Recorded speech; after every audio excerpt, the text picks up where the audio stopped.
Hello, everyone. Oh, that's better. Now I'm not in the dark anymore. I've just finished my Facebook card pulls, and I think I could have gone all day and not got round to everybody. It was very, very busy on there today. So, but still beautiful, such great energy. So, I'm wondering if some of you would have heard me and come over here. So, I'm going to wait a few minutes. I'm still shuffling cards because that's what I've been doing. So, if you weren't over on Facebook, you might come and join me here. And I do remember the beautiful Hayley asking me for a reading on Facebook, and I missed her. And I did see her do that. So I want to give Hayley a little call if she's around. Hayley, come on board so I can give you a little reading. All righty. Oh, there you are. There you go. I just said, Hayley, I missed you on Facebook. I saw your name flip through, and I'm going to give you a reading because I missed you on Facebook. I don't want to be here doing this all day, but because I missed you, I want to talk to you.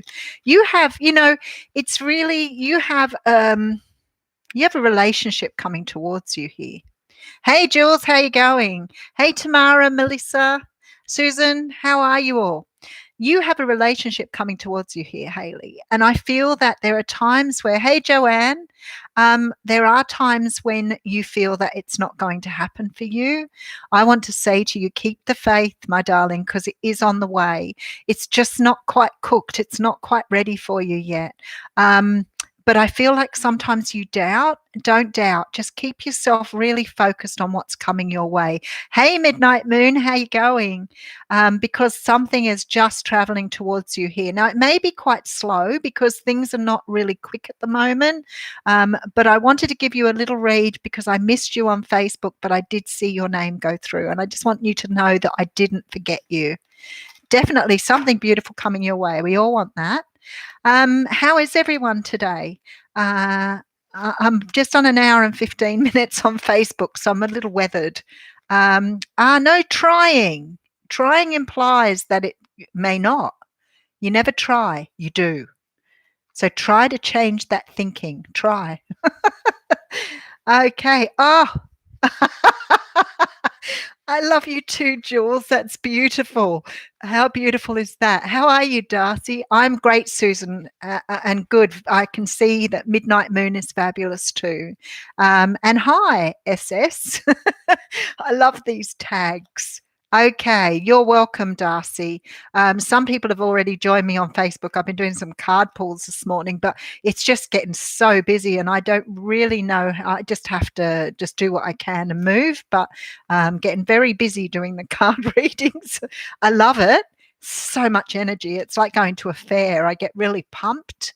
But sometimes I sort of give someone a reading and think, oh, there's a lot more underneath that, but I can only tell you what I see at the moment.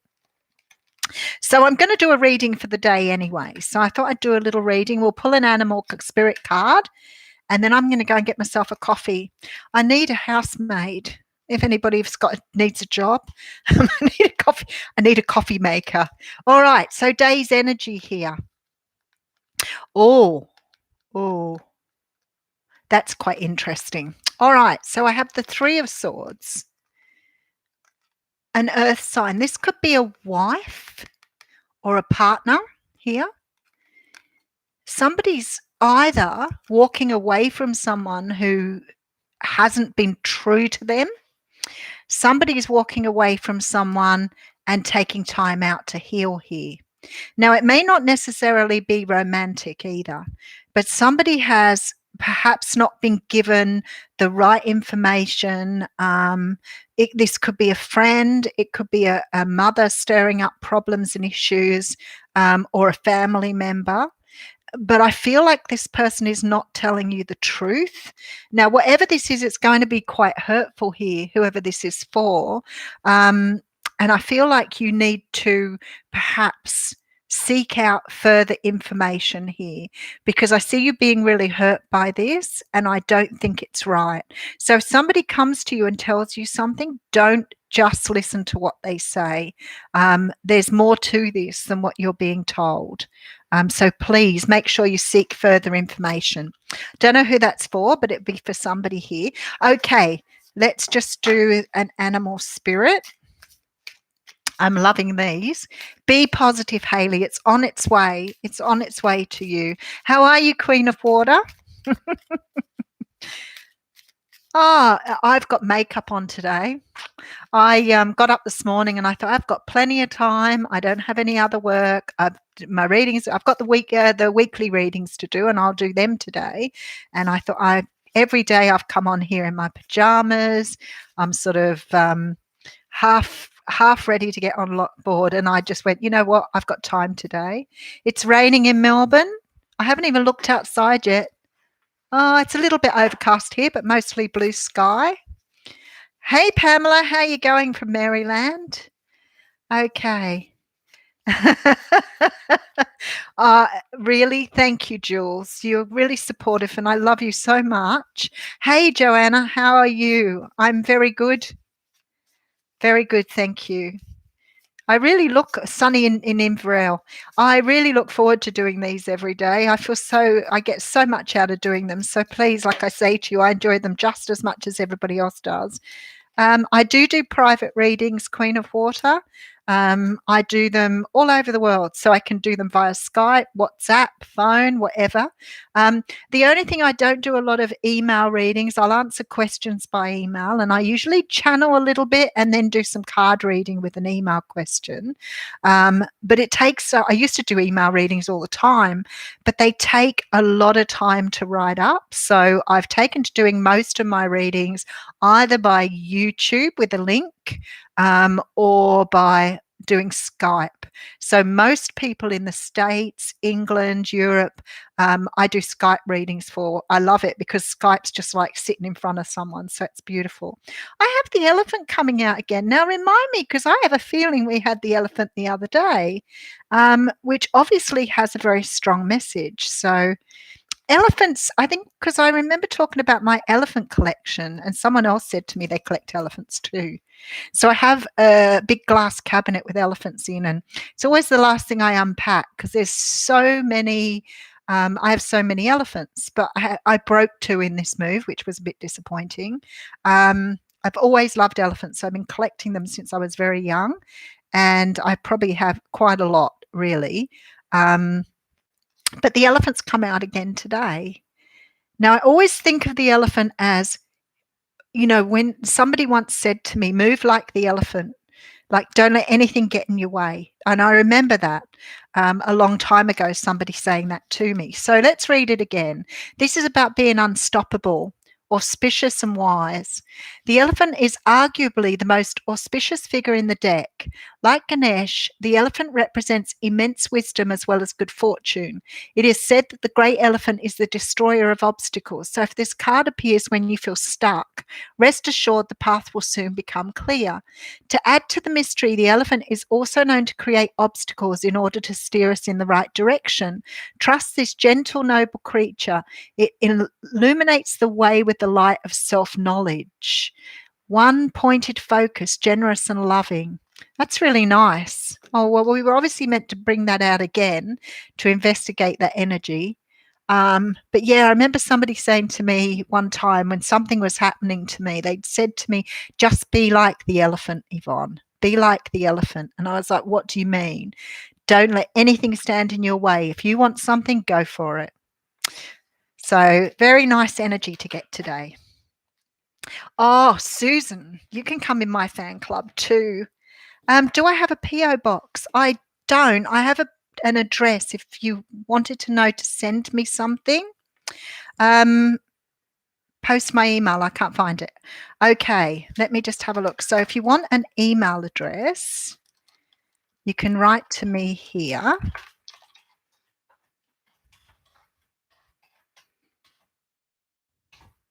And you're welcome, Carolyn. And I do have a website, www.theaussiegoddess, all one word.com. Hayley, flick me an email and I'll send you back my address. I'll do that privately. I won't post it on here. And yeah, I love to do, yeah, sure, no worries. For personal readings, just let me know. At the moment, I'm working from home. Usually I do most of the readings. If you're in another country, sometimes I have a bit of an adjustment of time. So the UK is usually about 11 or 12 hours difference. But if you're in the States and Canada, there can be 4 or 5 different time zones. So you have to let me know where you live so I can work out a time zone. So for some people, I know Melanie was on earlier. I know I've done a couple of readings for her. If you're in Canada, I think there can be up to 16 or 17 hours time difference with daylight saving. So it becomes I can only do those on weekends because I'm sleeping when you're sleeping. I'm awake when you're awake. So if I'm working, sometimes it's really hard to coincide the readings. So very often I'll do something on a Saturday morning, which catches most of you on a Friday night. So that's been, or I do an early morning and catch you in the evening.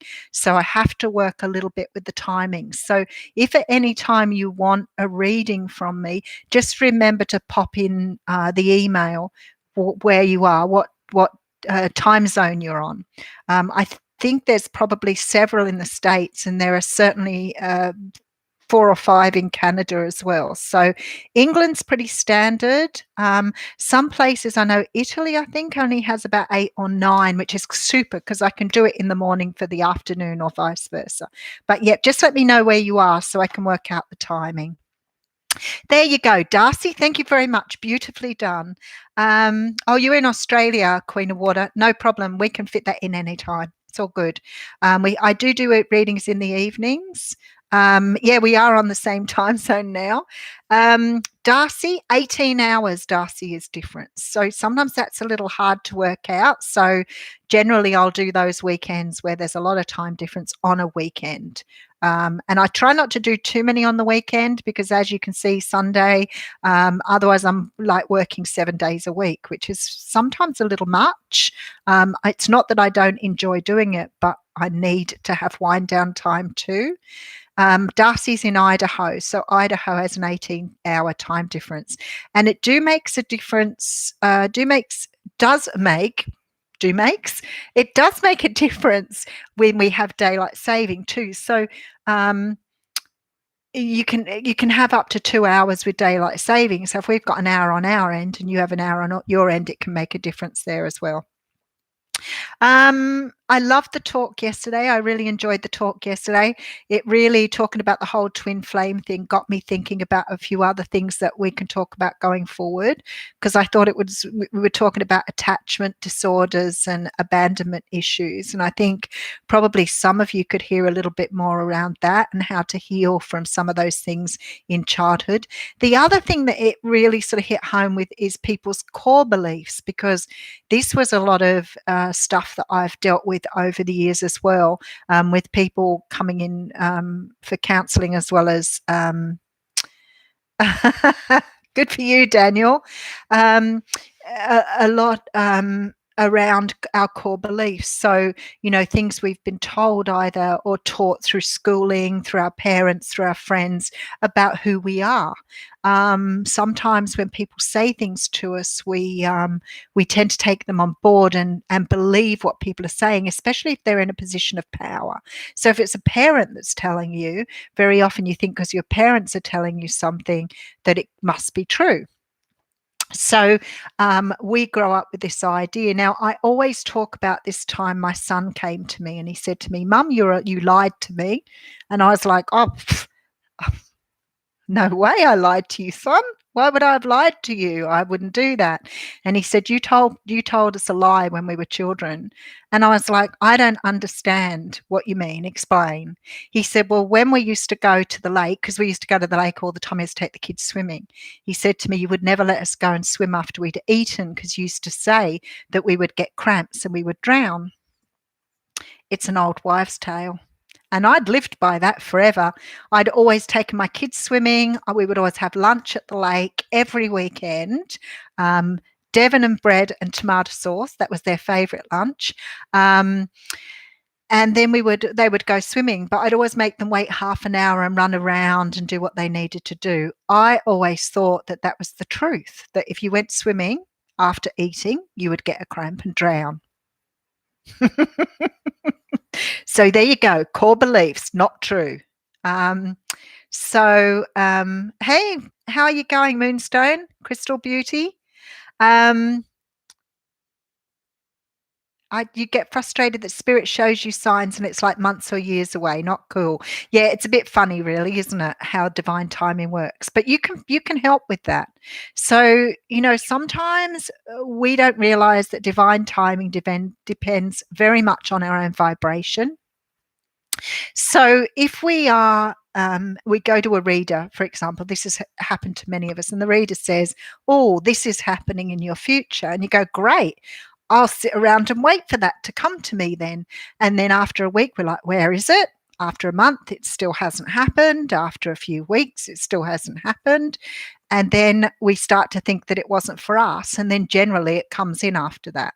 So the idea is that when a reader gives you information, as much as it's lovely to sit on it, it's best to just let it go. Know it's in your future. Trust that spirit has said it's there for you, and let it go and allow the universe to bring it to you when the time's right. Now, if you're healing from something else and you have sort of things you need to work on, sometimes it's really good to put the energy into those. So if you go to a reader, for example, and they tell you got new love in your future and you still got heartbreak or heartache from your last relationship, then it's best just to go away and work on yourself. It's always best to work on yourself.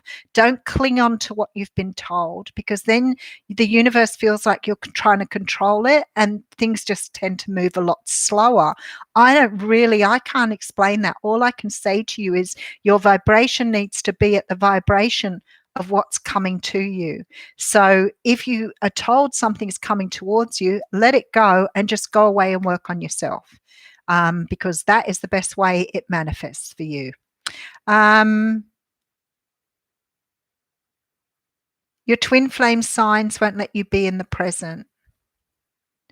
Oh, okay. The more frustrated you become, the further away. Okay. Yeah, you've got to, if you have a twin flame and you do have a connection to someone, then you have to work on your your energy, not worrying about their energy. So you have to turn it back on yourself and ask yourself, what do I need to work on to bring my energy up so I can attract that back to me? You've got to remember, everything in the universe is energy. Everything. We're energy. Everything's energy. Even solid things are energy. Everything moves at a certain vibration. That's what makes it what it is. So if you want to bring something to you, you've got to be vibrating at the right level. So if you're sad and unhappy because something hasn't come your way, then you're not vibrating where you need to be. So you need to work on your own being grateful, being happy, all of those things that sound very, very corny. They really do help you vibrate at a much better frequency so you can bring things to you. And that's the trick with manifestation. It's about letting it go, allowing the universe to sort it out, and just working on your own vibration to bring it in. So very, very much about our own self-love. And we talked a little bit about that yesterday. You'll always get reminders. Unfortunately, yes, you see their names everywhere. You feel their energy. You feel them around you. You feel their emotions. All of those things will happen. And if the signs get stronger, you still have to go, well, okay, what do I need to work on then to bring that energy back to me? So you have to work on yourself. It's all about your own self-love, your own vibration. And yes, they're constant reminders. I don't know why. I often wonder if the person that you have that love for, whether they see everything around them too. I'm sure they do, but maybe they're in denial and they're not looking for it. Maybe they've closed that down, that part of them, and they're not looking for it. But it's quite interesting how that happens. Just rest assured to perhaps understand that sign there that's coming from the universe, whether that's times on a clock or whether it's little reminders, are there to remind us to go back and love ourselves, and put the energy into yourself. His name isn't even common. Letting go on the past. Okay, let's talk about letting go of the past. Now, there are a couple of people that I have worked on with this, and Eckhart Tolle is one of the people I talk about all the time. His book, The Power of Now, and I'm sure you can find tapes and lectures of his on YouTube. So he talks about living in the moment. I guess this is about being conscious. So when you're in your mind and you're thinking about past energies, you go out of your body and into your thinking. Okay, so you start to think. And then sometimes when you're thinking a lot, you can get quite clumsy and you can, because you're not in touch with your body. So meditation's really good for getting you back in your body again. But reading that book gives you a really good understanding of that, because your body's really important. So when we're in our thinking and we're not in our body can get pains, which would remind us that we're up in our heads and not living in our bodies. Now, that concept might be a little hard to understand, but you're not just a brain. You are a whole human being. So this is about when people talk about getting grounded. So I always say to people, just during the day, you don't have to always meditate, but if you can meditate, that's good. If you can do tapping, tapping's really good too, because it brings you back into your body. Sometimes it's a matter of just stopping for a moment and thinking, where am I? Touching the surfaces, feeling where you're standing and grounding yourself just for a moment. And when you ground yourself, you come out of your head and you go back in your body. The past is a memory. The past is not real. It's done. It's gone. So all those are memories and lessons you've learned. They're images. They're, beautiful things that you remember. They're painful things you remember, but they're all gone. So the past is not even there anymore. It's finished. It's done. The future is yet to be. So we don't know what the future holds at the moment. We may have an idea of the direction we want to go in, but we can't control it, because very often what we want doesn't come in the shape we want it anyway. It comes in a form that spirit has guided us to. So the future's not there yet. The only thing that's sure, the only thing that's real is right here, right now. So you can take your shoes off, stand on the grass, and immediately ground yourself. You get the connection with the soil, get the connection with the earth. Now, if you get in a bath or you go swimming, you immediately go back into your body. Now, I tell you how you can work out whether you're in your body or not, because you can't really think when you're doing something. So some people say to me, I don't meditate, but I do sport. And I think some people find action gets them out of their head. It's very difficult to think a lot when you're doing. So if you're sitting around doing nothing, you will think a lot, because that is all you have to do.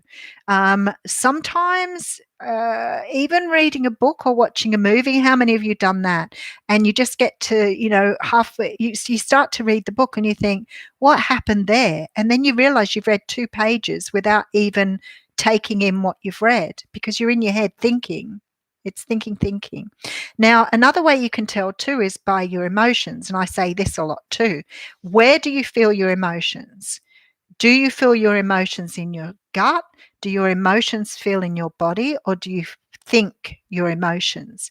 Now, if you're thinking your emotions, then you're doing this logical thing of processing in your brain. Your emotions should be in your body. So stop at some time during the day, put your feet on the ground, feel the earth beneath your feet or the grass or whatever you have around.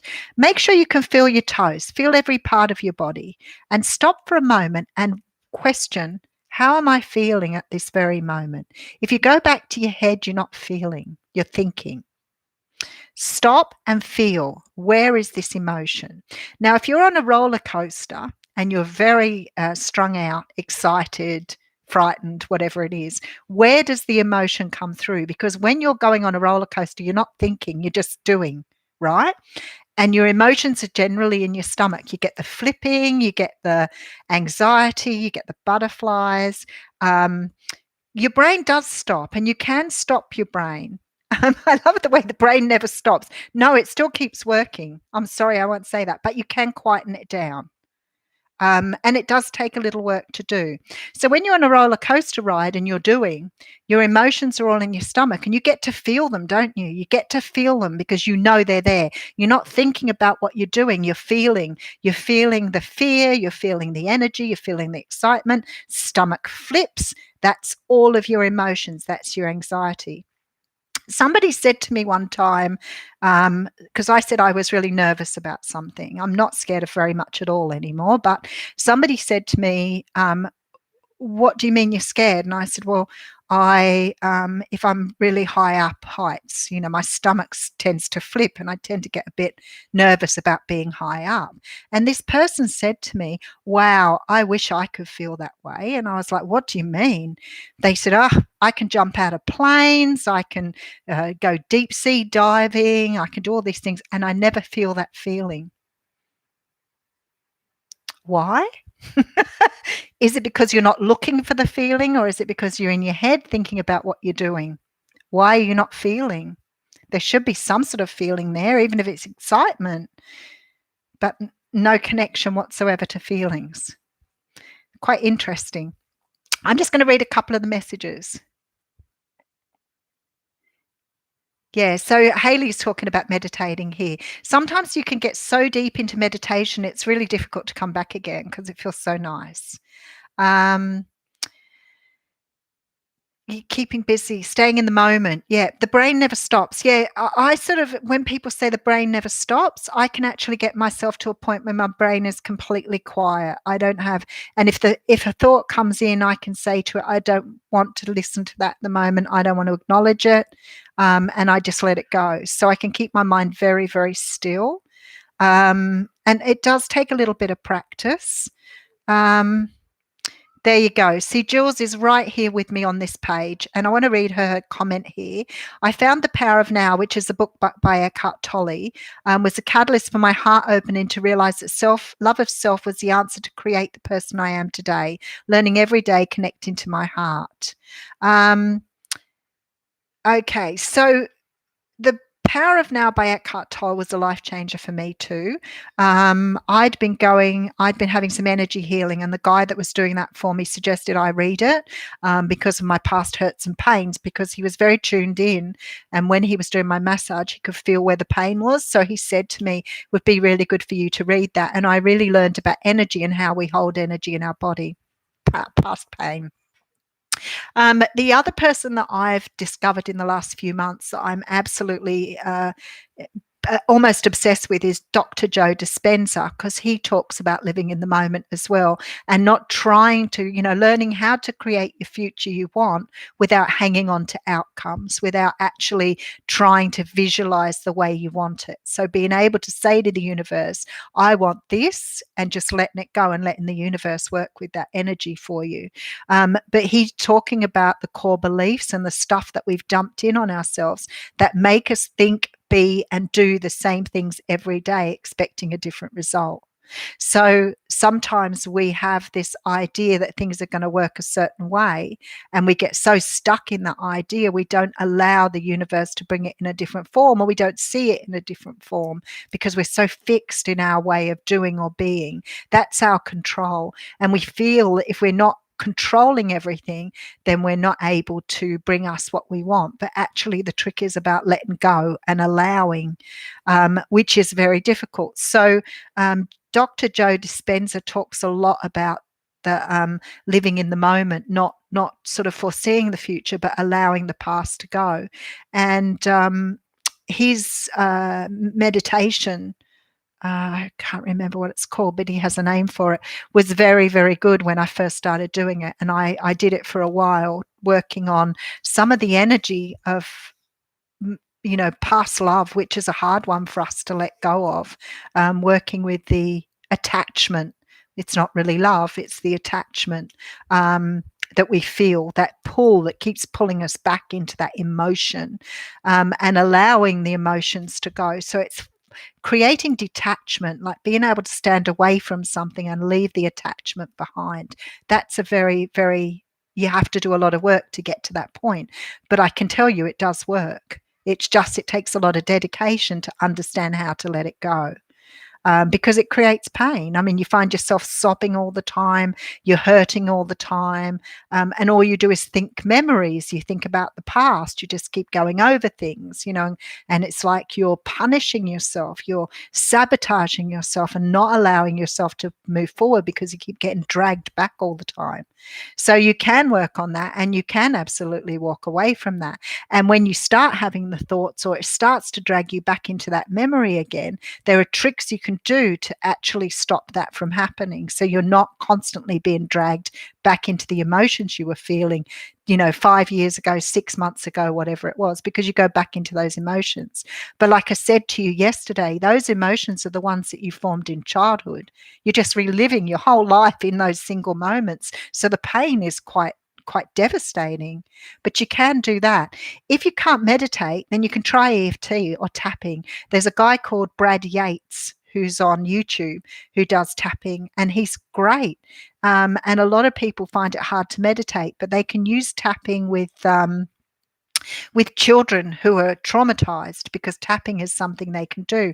And when I've worked with people before, I've said to them, you can do the tapping with your children, like get your children into doing the tapping with you, because it's really easy, and it changes the energy in your body. It changes the meridians. So it sort of does the same thing as meditation, but it's much easier to manage if you find meditation hard.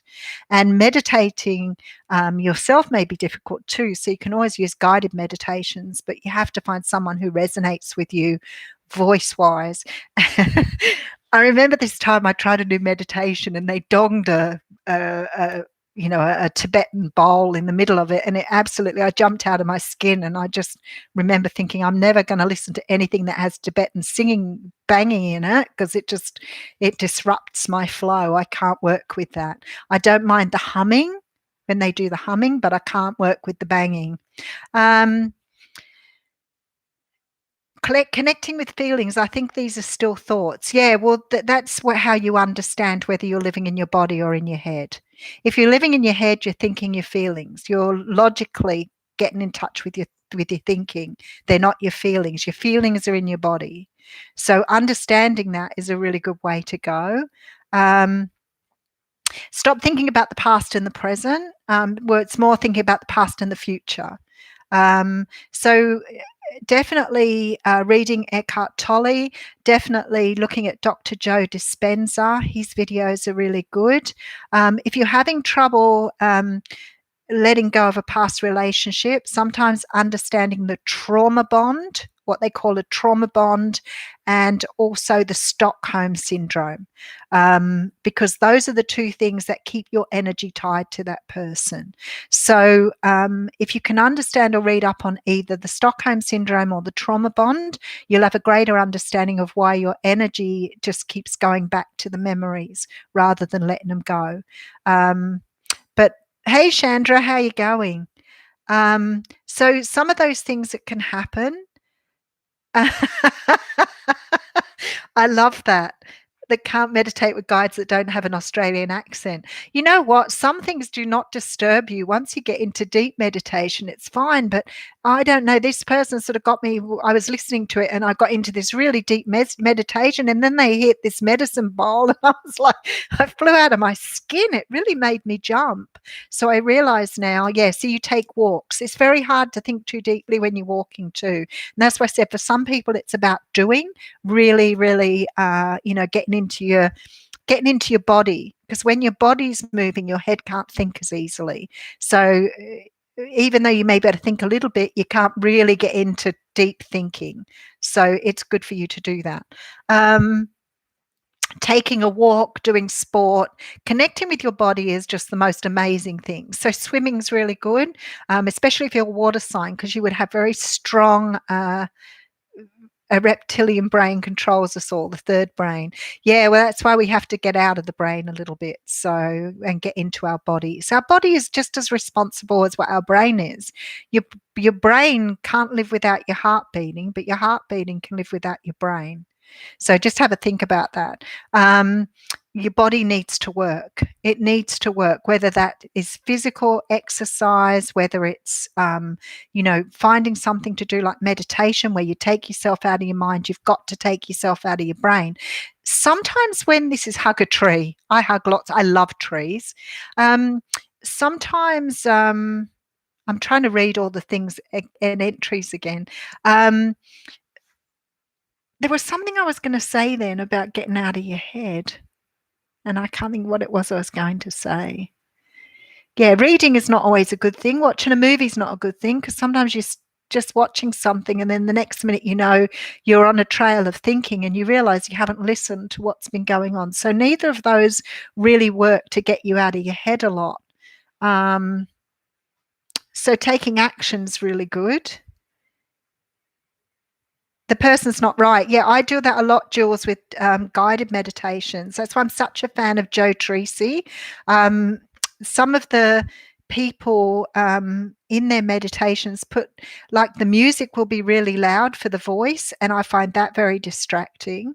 Joe Treacy he has a velvety voice. It's so easy to listen to. And I particularly like his meditation. And he does a lot of different meditations. So you can get sleep ones or wake ones, whatever you prefer. And he has like differences in times. So sometimes you might only want, like in the morning, you might only want a 20-minute meditation, but at night time, you might want something to help you go off to sleep and clear your mind. So you might want something that goes for longer. So he offers both, which is really cool. But yeah, sometimes I listen to people and I think, oh, I just can't. I can't resonate with their voice. Like, it's really, really difficult to resonate with certain voices. And sudden sounds for me, like if you're really in Sandra Rollis. Oh, I haven't heard of her, Chandra. I'll have to have a look her up. But there are so many people. There's a couple of English people who are really good too. But yeah, you can do chakra meditations. Sometimes you need a specific meditation around, something you're working on. Now, my understanding is it's the same as self-hypnosis, that you have to listen to something for 21 days for it to become a habit. Yeah, that's right. I agree with you, Moonstone. Different types of meditation. Sometimes you feel like just going out and beating something or, kicking something or whatever else and swimming or walking. And sometimes it's nice just to be quiet. So it just depends on where you're at that time. Yeah, see, there you go. You can walk for lots of a long distance now and meditate while you're walking, which is really cool too. But it's whatever suits you. It's whatever fits you. But you can quieten your mind down, and if you can quieten your mind down, that's the start to being able to stop thinking about the past. Actually, I like Michael Seeley as well. I find him quite good. A couple of his meditations I've really enjoyed. I think it's when the consistency of the voice is what I was going to say before. Makes a whole lot of difference. But yeah, all of those things that you're talking about, really good. And if you can quieten your mind, that's the start to stop overthinking. So if you can start to quieten your mind, then you can understand when you're thinking. The other thing too that you can be really conscious of is observing your thoughts. And this is what Joe Dispenza does. He talks about observing your thoughts. Why am I thinking that way? Why do I have that emotion? Why is that happening? And being able to stop in the moment and just sort of take time to sit with something when it's bothering you, or sit with something when it's aggravating you, and just understanding why you're feeling that way or why it's happening that way. And I did talk briefly on that yesterday with the anger thing. Sometimes when emotions come up, and you're thinking about someone and then all of a sudden all the emotions are there, just stop for a moment, observe your emotions. Like, why am I feeling that way? What is it about this moment that I'm feeling that way? And actually look at why you are, because sometimes just acknowledging the thoughts or the emotions are enough for them to subside. So just being able to just stop for a moment and allow, that makes a huge difference too. Yeah, Hayley, it's hard to think too much when you're cleaning, right? Yeah, Jules does healing meditations. So, yeah, Jules, you know what? Do you do them online or do you do them? Hey, Cherie, how you going? Do you do yours online, Jules? I guess you would too at the moment, wouldn't you? There goes my iPad again. I'm here. What is the meaning of life? Yes, I am, he said. So there you go. I think spirits all around me. Somebody actually wrote to me last week after one of the readings and said I had spirit with me in the video, and actually told me what time it was. And I had somebody just behind me here. there was a lot of pixelation and movement here when I was talking about my spirit guides. They actually were just sort of moving the energy around here. So they told me that they caught that on video. Embrace it to understand so you can love it and let go. Yep. Observing is one of the greatest things I ever learned. Where did I learn observing? I have a feeling I might have got that one from the Spartan coach, I think. Richard Grannon. He helped me a lot with the work around narcissism, understanding the narcissistic empath relationship, those sort of things. So he's very good too on YouTube. He's also very entertaining and not so bad to watch. And he gave me a lot of insight around observing someone else's behavior and my own emotions. So this comes back to childhood thinking too, and responding with emotions. So I learned a lot from him on that too. You do saw lots. It was Melissa Montgomery. You do saw lots of 444. 444 is my number. I'm blown out sometimes by the fours. Helps to look at your reactions from other person's point of view. Yep, observing is a very, very clever thing to learn, because what happens is when we come out of a way of learning as a child, those core beliefs, those sort of things, we tend to react from emotions. Learning to act from your observation is very different. So we tend to sort of just jump in and try to do what we need to do. But if you stop for a moment and you think about what you're going to do, it makes such a huge difference to just observe things. And sometimes I think I react. Say somebody said something offensive or hurtful.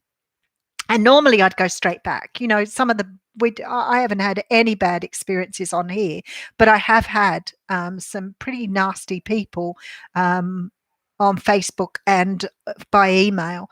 And sometimes I want to write back to them and I just want to blast them. I want to swear at them. I want to scream at them. And I stop and I think, hang on a moment. Why is that person doing that? Why are they bullying me? Why are they being mean? Why are they being horrible?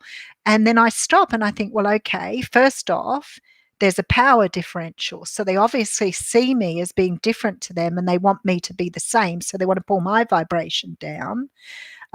Which means that I'd be on the same level as them and then they would feel more power. So that's what you get in the narcissistic relationship, where someone's trying to pull you down all the time.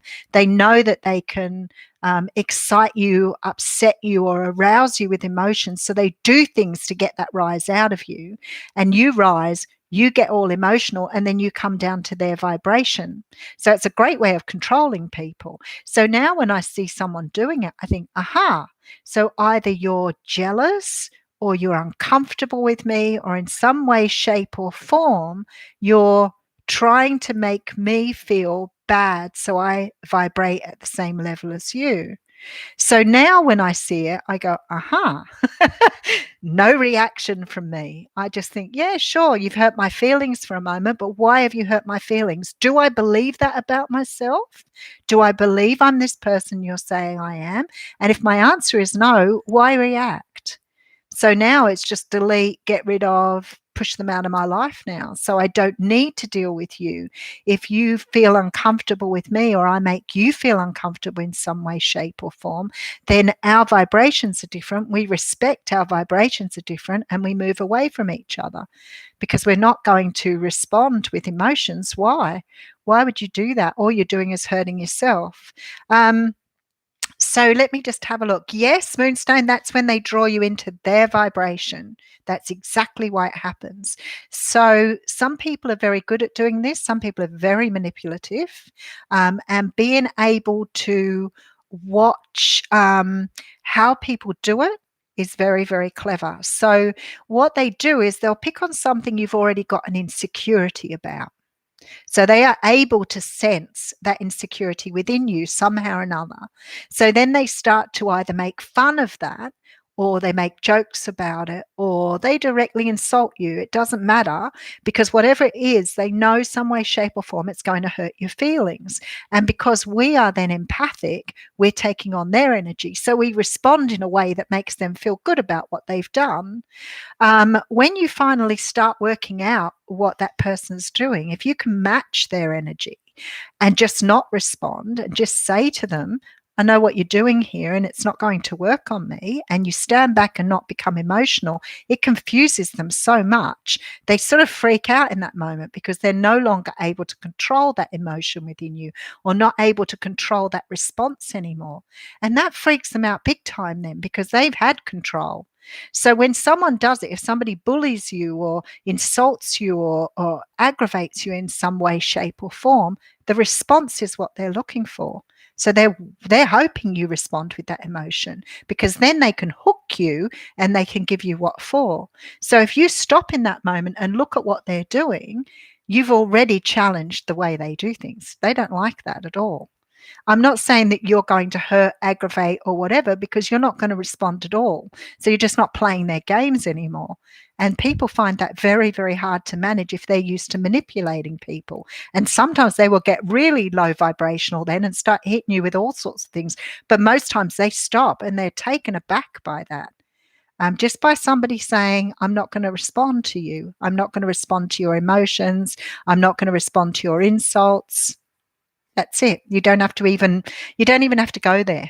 You just let it go and then separate. Not going to let this in, Marissa Pear. The just kidding. Oh my God, the just kidding. I listened to that for years.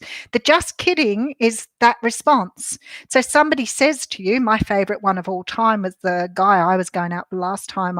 He said something to me about, I don't know why you sing all the time. You can't sing. I was like, nobody's ever said I couldn't sing. I don't know whether I can or can't, but I love to sing. So I was like, what do you mean I can't sing?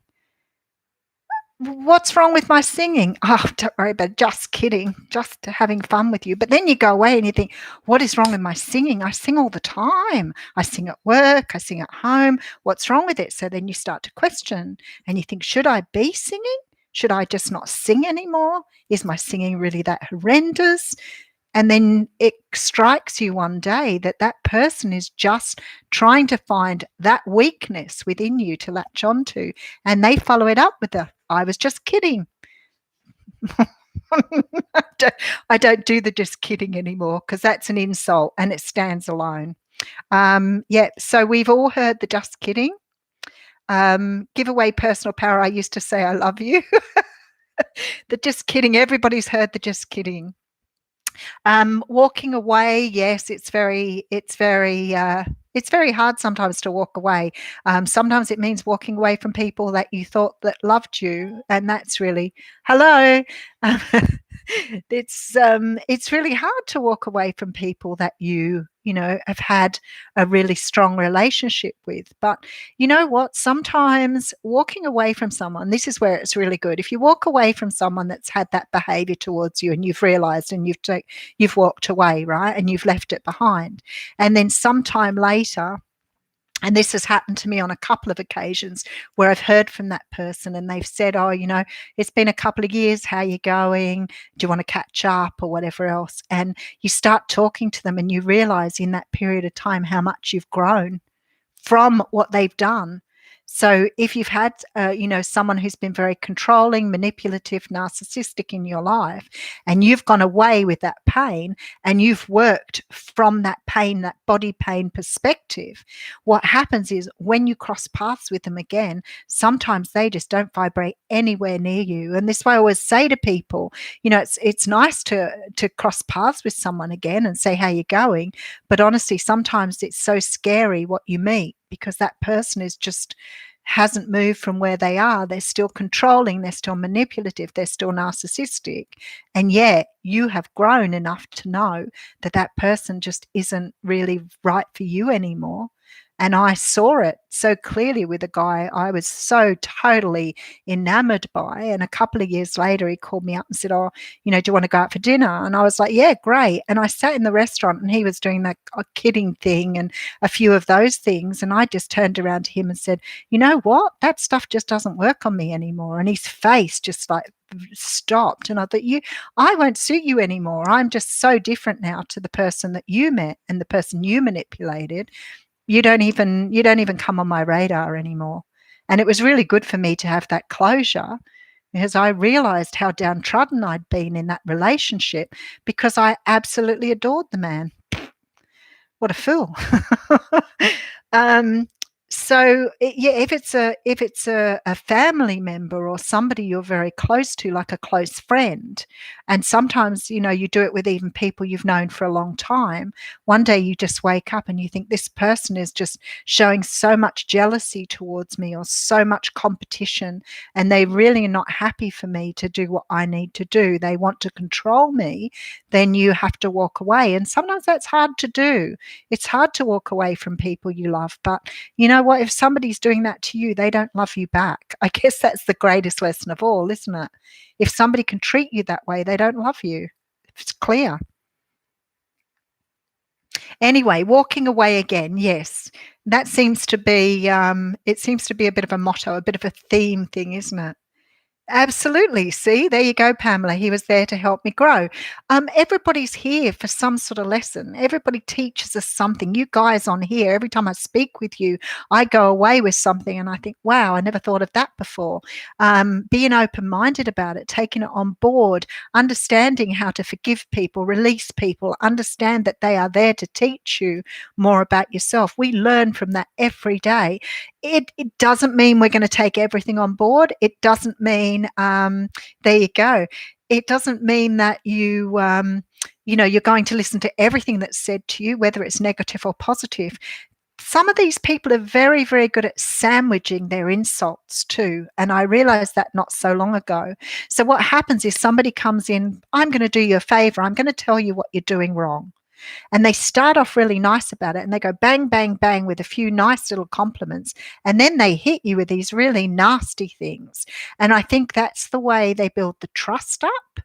And then they hit you with the negatives. So if somebody's doing that for you or doing that to you, then again, do not take their nasty stuff on board. Stop for a moment, have a look at it, and just weigh up how somebody's done that. Because yes, they do that too. So it's called in it gaslighting. So it's sort of like somebody can make you feel good about something and then put something nasty underneath it, and you don't see it coming, but you listen to the nasty rather than listening to the good stuff. I don't know why we do that. It's a human response. But yeah, gaslighting is a very strong trick that the narcissists or people are very manipulative learn to do to make you feel like you're going a little bit crazy. So sometimes you'll challenge them and you'll say to them, you did that last week. And they'll go, no, no, I didn't. Yeah, you did. No, didn't do that. Never did that. Never said that. You're like, I know you did. But in the end, you start to think, did they? So that's really clever too. All twisting your mind around so they can manipulate you better.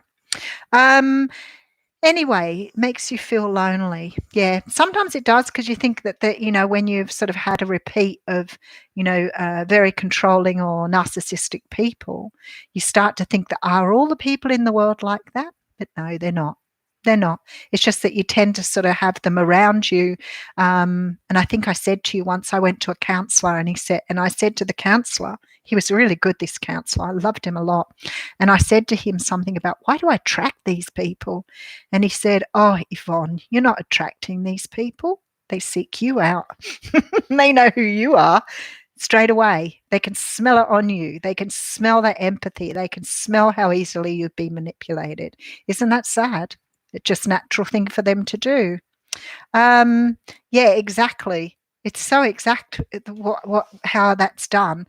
But see now, with the whole that whole insult thing, if somebody insults me now or says something that is mean, I stop and I go, okay, do I believe what they're saying to me? Is it something that I believe? Do I believe that I am what they're saying? And if I can't pin anything on that or I can't believe it, I don't overthink it anymore. I think that's just not true. That's just not who I am. And I don't take it on board. Whereas years ago, I would have gone, oh my God, really? I'm that person? It just, I'm trying to think of an example for that. Somebody said something about taking advantage of people, taking advantage of goodwill or something. And I was like, hang on a moment. I wouldn't take advantage of a person in a pink fit. It's like if someone calls you a liar, like my son. Lie? I would never lie to you. I would never do that. That's just not in my nature. I remember something one of my family said once about something. You dirty looked me. That was a good one. Like, I don't have a dirty look in me. I might have been in what my son calls my resting bitch face place, which is sometimes people think I'm being a little, I don't know, aloof or standoffish, but it's not who I am at all. So if I can displace that and go, is it who I am? Is there something I need to learn from this? Is there something I need to take on board? I go with that. But most times I think, no, you need to turn that judgment onto yourself. If it's not mirroring back to me something I need to know, then it's not helpful to me. But I'll always look at it first because I think it's really good to look at it. Moss to a flame. Yes, there we go. Narcissistic empath thing. I always say to people, though, keep in mind that narcissists are very often come from the same backgrounds as us. Narcissists and empaths come from the same, beliefs, family cruelty, whatever you'd like to say. It's just manifested very differently in a narcissist to what it does in an empath. No idea why. It's that whole nature versus nurture thing. May not necessarily, you could have narcissists and empaths in the same family where everybody's been raised the same. Why is that? How many of you have a narcissistic sibling or a narcissistic parent? It can happen. That's just the way it is. But narcissists often have had the very same background we have. They've just learned to manipulate in a very different way. So sometimes with an empath, we have to understand that maybe we manipulate in a way that we make people love us. I don't know. Manipulate through sex, self-soothing. It's all part of the journey. So we make those people fall in love with us regardless, don't we? Because the relationship is all, beautiful to start off with. We think we found our fairy tale person.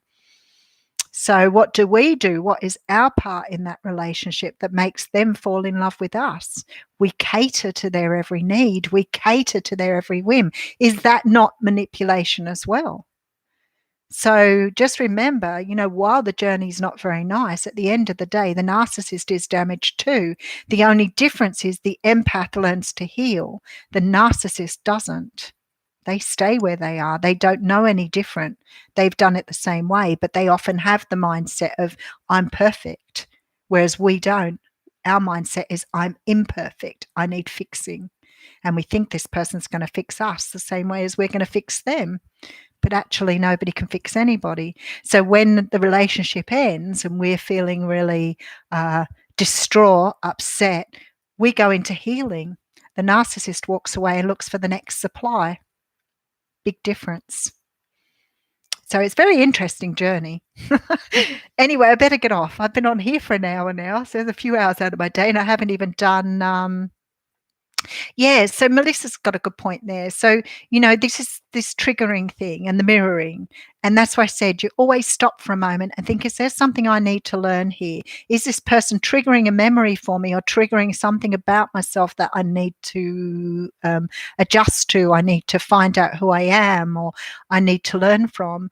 And I think that as long as you're stopping for a moment and understanding you're learning there, then you can move on if you decide that it isn't what you need to hear or isn't who you are.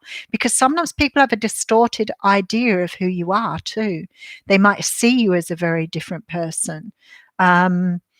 So sometimes people will see you as being that way because of something you've said and done, which may have been done inadvertently. You may not have realized you'd even done it. So yeah, it's very interesting to say, yes, what are they triggering in me or what are they mirroring back to me that I need to understand? Yes. And it's the taking the step back and the observing that helps you to see what you need to see before you move on. And if you learn from that, that's all you're being asked to do. Yes, Jules, we do. We nurture. So we nurture, and they really just manipulate in a very different way to what we do. It's a very beautiful discussion, and I love talking about it. And I talk a lot about it to people who come to me for readings. You're very welcome, Hayley, and I'll send me your email, and I'll email you back my addresses, by the way. Oh, really, Steve? Is that true? Kim John's dead.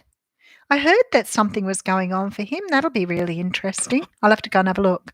Yeah, the narcissistic empath journey is a very, very potent learning journey, and it's something many of us cycle many times before we start to understand.